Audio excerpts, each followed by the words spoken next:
Please give a warm University of the Pacific welcome to McGeorge School of Law alumnus, Patrick Flood. Good afternoon. First and foremost, thank you so much for having me here today. Now, some of you in the audience might be asking, what is an entertainment attorney?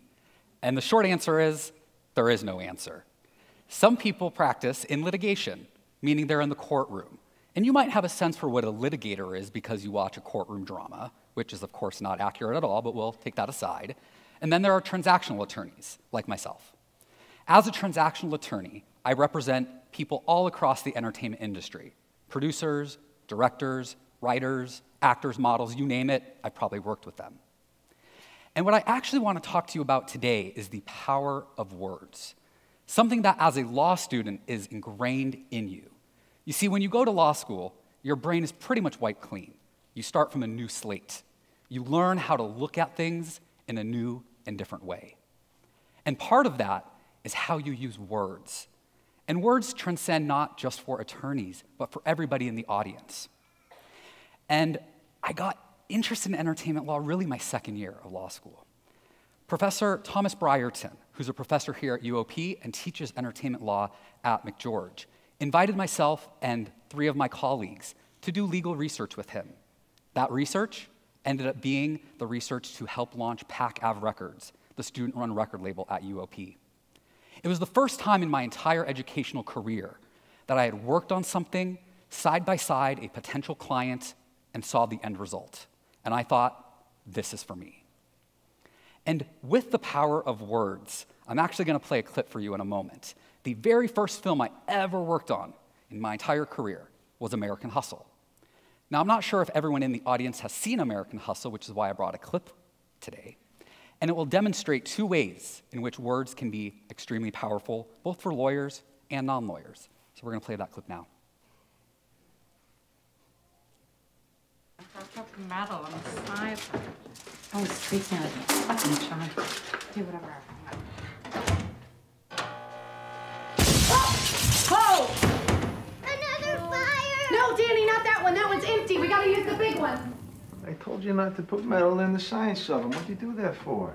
Don't make such a big deal. Just get another one. I don't want another one. I want the one that Carmine gave me. Oh, Carmine. I want the one that Carmine gave me. Carmine. Why don't you just marry Carmine? Get a little gold microwave and put it on a chain around your neck. You want to be more like Carmine? Why don't you build something like he does? Instead of all your empty deals, it's just like your science oven. You know, I read that it takes all of the nutrition out of our food.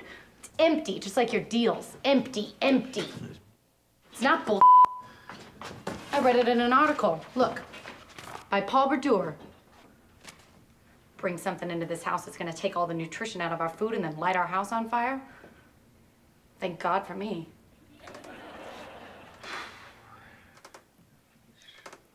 So this clip happens to be one of my favorite in the film, and it resonated with the audience.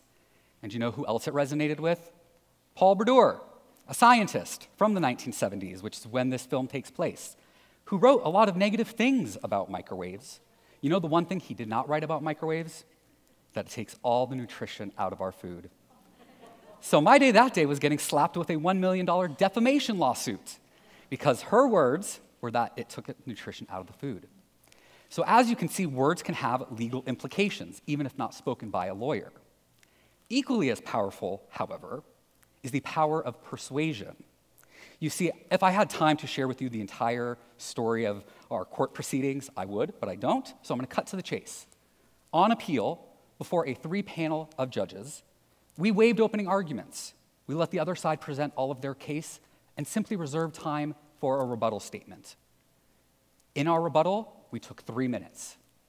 3 minutes. And in those 3 minutes, we were able to persuade those judges to side with us, and we won. So I think this clip was perfect to illustrate just how important words are. And you have the power with your words. And I want all of you, as you listen to the speakers here today, when you're talking to people at Taste of the Pacific outside, challenge yourself. Don't just think that there's a box and you're trying to find ways around it. Do what my law school professors told me to do and shatter the box. Become a creative thinker. Because once you become a creative thinker and you think about the words you're using, why you're using them, the impact that it can have, both on yourself and others, you have the power to change everything. And with that, I want to thank you for your time. Thank you.